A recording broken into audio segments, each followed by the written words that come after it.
Olá, estamos começando o Saúde em Foco aqui pela TV Câmara. Hoje vamos conversar sobre homeopatia, uma forma de tratamento para cuidar da saúde. Você sabe o que é, como surgiu, como funciona, a diferença entre homeopatia e alopatia?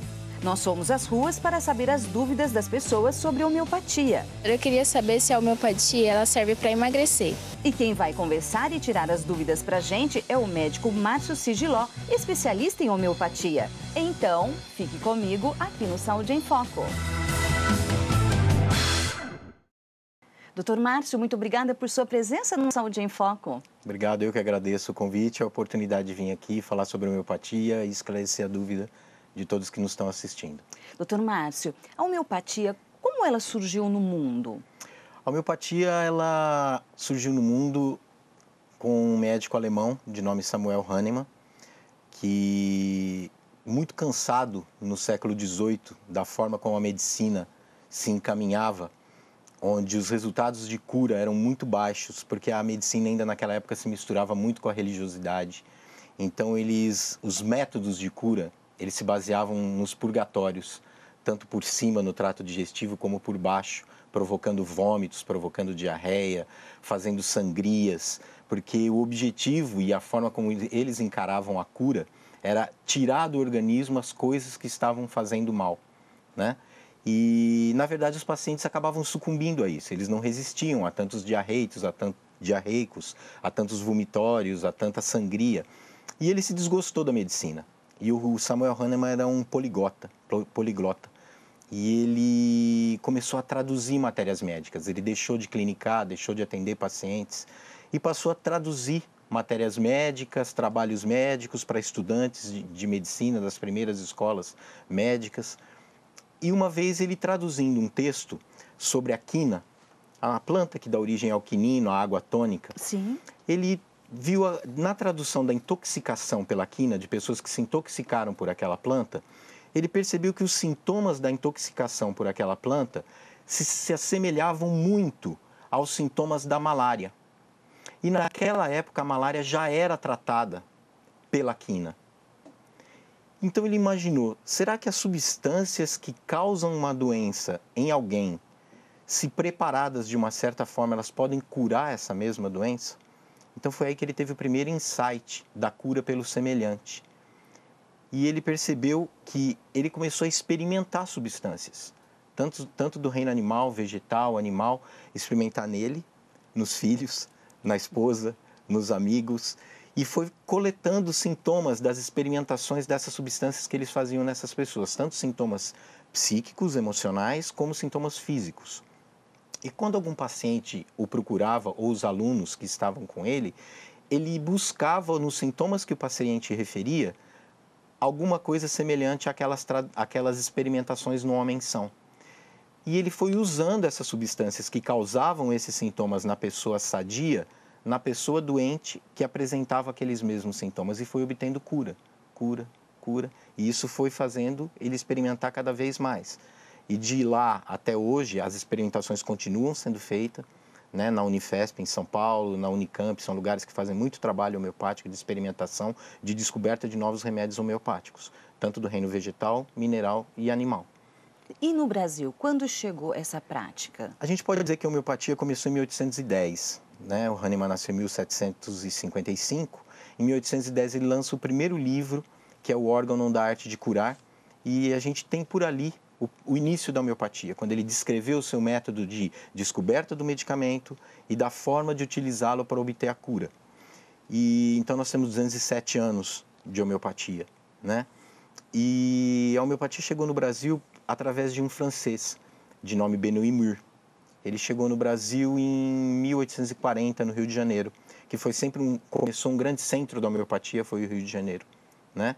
E hoje a gente tem São Paulo, Rio e Curitiba como os 3 grandes centros do estado do Brasil, né, de desenvolvimento e escolas médicas homeopáticas. Hoje a gente encontra nos congressos a homeopatia difundida no Brasil todo, em todos os estados. Mas esses 3 estados realmente explodiram para o Brasil a especialidade homeopática.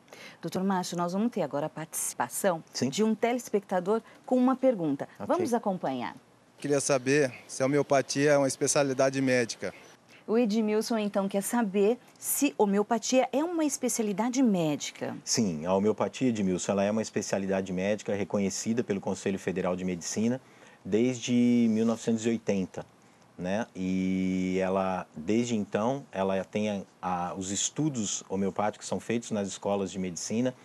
Algumas cadeiras, em algumas universidades já existe a cadeira médica homeopática, né? A Unicamp é uma precursora nisso, a Unifesp em São Paulo também, né? Aqui na FAMEP, em São José do Rio Preto, nós temos a Liga, né? Eu estou agora fora da faculdade, eu não sei se ela continua, mas havia a Liga Homeopática, a Liga da Acupuntura também, né? E só médico pode exercer homeopatia? Sim, sim. A homeopatia ela é uma especialidade médica, porque ela envolve um diagnóstico, um tratamento, um acompanhamento, um reconhecimento da doença no seu nascer, no seu desenvolvimento e na sua cura. Então, existe realmente a necessidade de se exercer, de que a especialidade médica homeopática seja exercida por um médico formado. Bom, e a pergunta crucial é, né, qual a diferença entre homeopatia e alopatia para a gente começar a destrinchar esse assunto? A grande diferença é que as pessoas imaginam que a grande diferença, e eu te diria até que alguns médicos homeopatas imaginam que a homeopatia ela é uma medicina dita natural pela naturalidade da origem do seu medicamento, do reino vegetal, mineral e animal, e na verdade não é isso. A homeopatia difere da alopatia porque a homeopatia é a medicina do semelhante, onde o semelhante cura o semelhante. Como eu disse a você, a história da intoxicação pela quina, que numa pessoa saudável intoxicada pela quina, ela manifesta os mesmos sintomas de um doente com malária. Você pega a quina, dá para o doente com malária e ele se cura. Então, é um semelhante curando um semelhante. A medicina alopática é a medicina galênica, a medicina dos antes. Né? O anti-inflamatório, o antibiótico, o antidepressivo, onde você age de uma forma a buscar o tratamento daquela doença, não por uma semelhança, mas para diminuir os sintomas. E nós, homeopatas, a gente encontra e entende que algumas dessas situações agravam o paciente. Uma maneira que eu gosto muito de explicar essa diferença, Jaqueline, é pensar numa panela de pressão com 3 válvulas. Fica bem fácil para quem está assistindo a gente entender. Se você imaginar uma panela de pressão com 3 válvulas, a hora que ela esquenta muito, abre a primeira válvula, com aquele vapor, aquele barulho, né? Digamos que seja a primeira doença do organismo. Né? Primeiro alerta? Sim, o primeiro alerta do primeiro adoecer, que pode ser lá na infância, uma dermatite causada ali pela umidade, pelo calor da fralda do bebê. Que algumas assaduras são naturais, mas existem algumas que são muito violentas, onde a pele até descola, ela fica muito vermelha, muito brilhante, dói muito, né? Se você agir ali de forma local, com pomadas, com tratamento local, vai desaparecer, vai melhorar. Mas na nossa maneira de ver, isso é uma interiorização da doença, uma supressão. Você está escondendo o aparecimento de uma doença. É como se você fosse naquela panela de pressão e apertasse aquela válvula para baixo. Ela vai parar de fazer o barulho, ela vai parar de soltar o vapor, mas a pressão na panela vai continuar. E com aquela válvula apertada, o que vai acontecer? Vai abrir uma outra válvula para tentar aliviar essa pressão, que pode ser uma nova doença. E o que é muito comum é quando você esconde uma doença dermatológica, uma doença de pele, é muito comum aparecer uma doença respiratória em seguida, né? O Dr. João Batista Salomão, que foi meu professor, que é um pneumologista, ele sempre fez essa relação, e eu ainda já brinquei com ele, e falava que ele tinha homeopatia no interno dele, mas não sabia. Porque ele sempre alertou a gente para essa relação entre melhora da pele, piora do respiratório. Melhora do respiratório, piora da pele. Né? Tudo interligado. Então, se você vai lá, digamos que apareceu um bebê, ficou um bebê chiador, um bebê asmático, que seria essa segunda válvula. A mãe leva no pneumologista ou o próprio pediatra trata essa asma de uma forma convencional, com medicamentos alopáticos, a asma melhora. Como se você fosse nessa segunda válvula e apertasse ela para baixo, já estando a primeira apertada, a pressão na panela aumenta mais ainda, né? Tendo mais uma terceira válvula. É como o indivíduo vai criando doenças. É por isso que a gente, conforme vai atingindo determinada idade, a gente está indo em 4, 5 médicos. né? Sim. Vai no reumatologista, o reumatologista te encaminha depois para um gastro, que te encaminha para o cardio, porque na verdade a gente vai criando novas doenças. Qual seria a naturalidade, então, e a grande diferença da homeopatia para a alopatia nesse caso? Ela não agiria nas válvulas. A homeopatia vai lá e abaixa o fogo. Para nenhuma válvula mais... Para nenhuma válvula aparecer. Ela vai na causa do problema. Porque a causa do problema de uma enxaqueca, para algumas pessoas, é uma, para outras é outra. Algumas pessoas têm enxaqueca por algumas substâncias. Outras têm após um transtorno emocional, após um término de um relacionamento amoroso, após uma perda de um emprego. Quer dizer, verifica, após uma perda de um ente querido. Analisa o paciente tanto Sim, física como emocionalmente.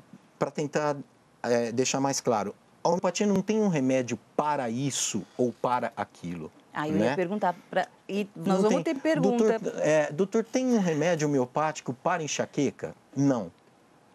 Tem remédio homeopático para pessoas que têm enxaqueca. Então, se eu atender 10 pacientes no meu consultório, num dia, por exemplo, a consulta homeopática é uma consulta demorada, uma consulta que leva, em média, 40 minutos. Vocês fazem, inclusive, perguntas diferentes, sim, por quê? Sim, na verdade, as perguntas são perguntas abertas no início, para a pessoa poder, sem a nossa influência, mostrar o seu íntimo, mostrar como ela é. É necessário e as suas isso queixas. do médico. Sim, exatamente. Quanto mais o relato for sem a nossa influência, com perguntas, mais fiel será a nossa escolha do medicamento homeopático. Então, se 10 pessoas vão lá com enxaqueca, muito provavelmente eu vou dar 10 remédios homeopáticos diferentes. Então, não existe... bem individualizado. Sim. Por isso que alguns trabalhos científicos homeopáticos, no começo do cientificismo homeopático, eram muito criticados pelos colegas alopatas, professores de universidades, porque o trabalho homeopático não pode seguir um método cartesiano natural das mesmas outras especialidades. Porque você não pode fazer grupos de estudos com um medicamento homeopático. Será que esse remédio homeopático trata todas essas pneumonias? Fazer um grupo duplo cego, como é feito o trabalho, né? Um grupo que toma placebo, um grupo que tomaria um remédio homeopático. Não vai dar resultado. Porque esse remédio homeopático dito como tratamento para essa pneumonia, naquele grupo, nem todas as pessoas que estão com a pneumonia são suscetíveis à ação desse remédio, porque são pessoas diferentes. Então, foi-se evoluindo a forma de se fazer trabalho científico com homeopatia. Há uma grande polêmica nisso, sim, né? Dr. Marcos Zulian, os trabalhos científicos, Dr. né? Marcos Zulian, na Unifesp, é um grande pesquisador, foi meu professor na Associação Paulista de Homeopatia, é um grande pesquisador, muito reconhecido, muito respeitado em todo o Brasil, no mundo também, né? Em Campinas, na Unicamp, o Dr. Milton Souza, a doutora Saeco, que é formada comigo, que trabalha com o Dr. Milton na Unicamp, né? São grandes pesquisadores, desenvolvem muito trabalho com homeopatia, tanto na parte clínica como na parte de descoberta de novos medicamentos, que hoje deve gerar em torno de uns 2.000 remédios homeopáticos. E do que são feitos os remédios Dos homeopáticos? 3 reinos da natureza, do reino vegetal, do reino mineral, do reino animal e de algumas secreções, de alguns humores do próprio ser humano e do animal. Por exemplo, o leite da cadela é um remédio homeopático, que é o lac, Como assim? o lac caninum. Sim. O leite da cachorra, preparado homeopaticamente, ele é um medicamento homeopático. E tem contraindicação? Tem reação adversa? A contraindicação é você tomar sem orientação médica. Porque você tomando um remédio homeopático sem uma orientação médica, você pode provocar o aparecimento de sintomas desencadeados pelo uso do remédio, que são sintomas seus. Você nunca vai manifestar um sintoma que seja só do remédio se você não for suscetível a ele. Tá? Então, é lógico que alguns medicamentos, pela amplitude, pela quantidade de sintomas que eles são capazes de tratar, eles vão atingir você em determinadas situações, nas suas suscetibilidades, nas suas idiosincrasias, e provocar o aparecimento de alguns sintomas indesejáveis pela escolha errada de um medicamento. Correto. Que são as patogenesias.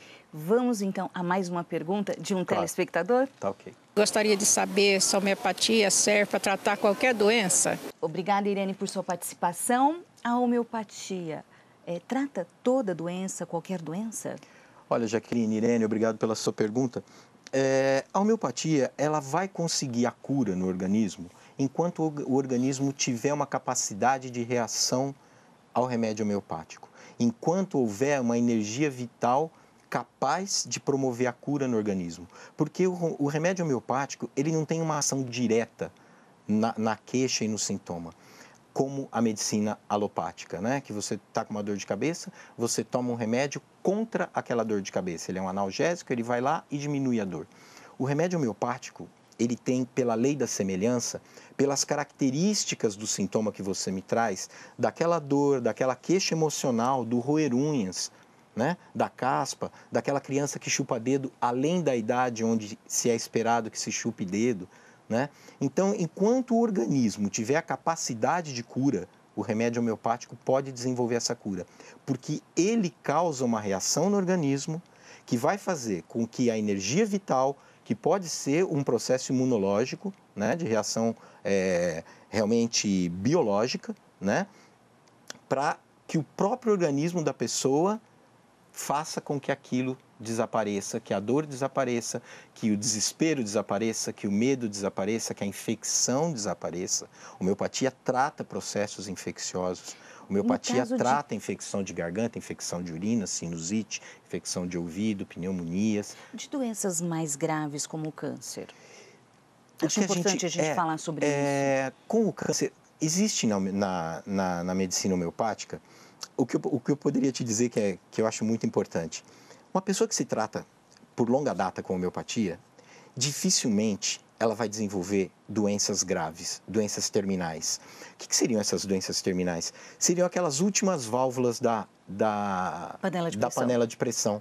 Quando não há mais nenhuma válvula para se abrir. O indivíduo foi se tratando tanto e escondendo tanto as suas próprias doenças que foram surgindo, que a hora que chegar no final, na última válvula, vão aparecer as doenças terminais, que nós chamamos de doenças sifilíticas, aquelas doenças de difícil tratamento. Eu não tenho, existem trabalhos com o câncer, tá? Eu não tenho experiência de tratamento de doentes com câncer, eu tenho experiência com tratamentos paliativos, aqueles doentes que já aparecem com a doença numa fase de impossibilidade de cura, onde o organismo não consegue mais restabelecer a sua própria cura, e com a homeopatia a gente conseguir amenizar os sintomas, melhorar a qualidade de vida naquela fase. E uma coisa importante que me ocorreu agora, eu tenho tido excelentes experiências na demência senil, né? Que alguns já chamam de Alzheimer, mas a gente sabe que o mais correto, assim, no início, quando você não tem um aprofundamento diagnóstico, é chamá-las de doenças de demência senis, né? Onde a gente consegue melhorar demais a capacidade do relacionamento interfamiliar, a agressividade do paciente, o controle dos esfíncteres, né, onde ele perde urina, onde ele evacua sem querer, né? O paciente normalmente com as doenças de demência senis, uma boa parte deles se tornam agressivos, o que dificulta o relacionamento familiar, né? Então nós temos uma boa experiência em consultório e também na rede pública, que é o que eu gostaria de falar para você. Sim, eu gostaria de saber, na rede pública, como é que funciona esse atendimento homeopático? Desde 2003, né, que nós temos oficializado, né? O Dr. Renan Marino já fazia homeopatia na rede pública, ele era o único homeopata, né, que fazia num ambulatório pela rede municipal, mas ele atendia no ambulatório na Faculdade de Medicina. Em 2003 houve uma oficialização, um crescimento da homeopatia. Mais profissionais homeopatas vieram, nós éramos em 8 médicos em 2003, nós chegamos a ser... Em 2003, 2004, eu apresentei um trabalho no Congresso Paulista de Homeopatia, sobre homeopatia no SUS. Nós chegamos a ter 8.000 atendimentos, só perdemos para a cidade de São Paulo. Nós fomos o segundo maior atendimento do estado de homeopatia, e eu acredito que talvez do Brasil, né? Se a gente pensar que a cidade de São Paulo foi a primeira, e nós temos homeopatia na rede pública desde 2003. Quem quiser passar por uma consulta com homeopata na rede pública... Sim, ele tem que vir referenciado pelas unidades básicas de saúde. Eu não posso falar, os programas de saúde da família.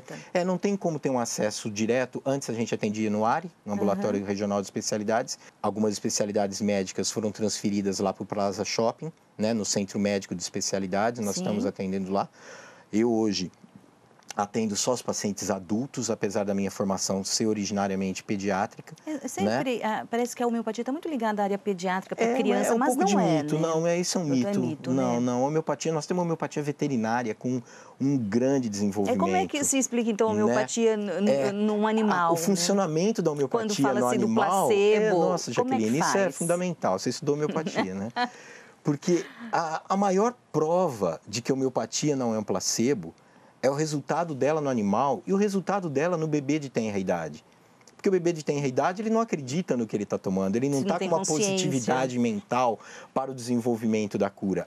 Apesar que, sempre que você está positivamente direcionado para alguma coisa, a tendência é muito melhor de obter melhores resultados. Né? Quando você, lógico, quando você está com um pensamento positivo, querendo todo aquilo, seu corpo, com uma alegria mental, interna, querendo, né? você vai favorecer o tratamento, seja ele com homeopatia, com alopatia, com o que for.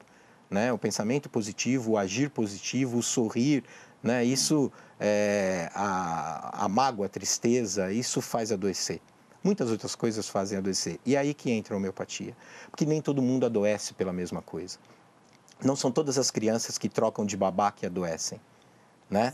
Tem criança que quando troca de babá, ela já está perguntando para a mãe quem é a outra que vai chegar, quando que vai chegar a outra. Tem crianças que demoram muito, né, para assimilar a troca de uma babá, a perda de um animalzinho, uma perda de um emprego, como eu falei, a perda de um ente querido, uma perda de um namorado. Tem pessoas que terminam um relacionamento e começam outro com facilidade. Né? Então, isso é aquilo que a gente chama de noxas. Todos nós temos as nossas noxas. Não é todo mundo que entra num ambiente com ar-condicionado que adoece. Doutor, ar-condicionado faz mal para o meu filho? Não sei. É você que vai me dizer isso. Eu tenho 4 filhas. Eu tenho filhas que adoeciam, né? Graças a Deus, pela homeopatia, não acontece mais isso. Mas a sensibilidade ao ar-condicionado é individual. Então, você não pode falar que todo mundo que está no ambiente com ar-condicionado adoece. Né? Doutor, meu filho, toda vez que ele toma gelado, ele adoece. Toda criança que toma gelado adoece? Não. É uma sensibilidade individual. Então, isso é usado na consulta homeopática para te direcionar na escolha do remédio. A individualidade e a queixa do sintoma. Vamos a mais uma pergunta? Sim. Essa também é muito interessante. Vamos acompanhar. Queria saber se a homeopatia ela serve para emagrecer. Ingrid, o doutor Márcio vai responder para você. A homeopatia emagrece? Os remédios? Oi, Ingrid, obrigado pela sua pergunta e é uma pergunta recorrente na homeopatia, né?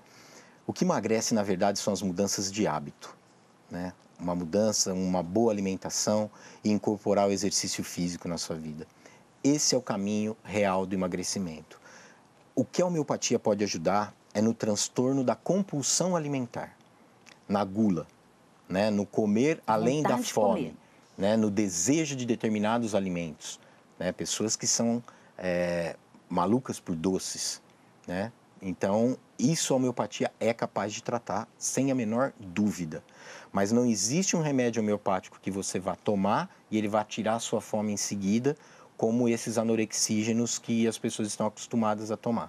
Então, eu oriento, lógico, o emagrecimento, a perda de peso está diretamente relacionado aos bons hábitos de vida alimentares e o não sedentarismo.